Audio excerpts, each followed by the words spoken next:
აფხაზეთის სიმღერისა და ცეკვის სახელმწიფო ანსამბლს 40 წელი შეუსრულდა. ამ თარიღთან დაკავშირებით ანსამბლმა დასავლეთ საქართველოში საიუბილეო ტურნე გამართა.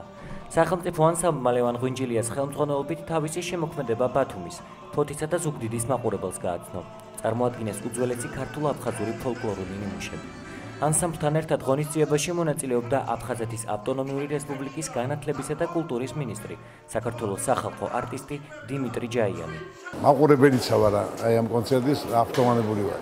იმიტომ რომ მართლაც დიდი შრომაა გაწეული და საოცრად იცეკვეს და იმღერეს. მეც მონაწილეობდი აქ და რაღაც ჩემი წვლილი შევიტანე, იმიტომ რომ პირველად ხდება როცა სიმღერა, ცეკვა და პოეზიაც არის კონცერტში. მადლობა ყველას და მადლობა ჩვენს დევნილებს. ანსამბლი 40 წლისაა და ასეთი წარმატება როგორც მაგას დღეს აქვს, არა ანსამბლს ასეთი არ ქონია.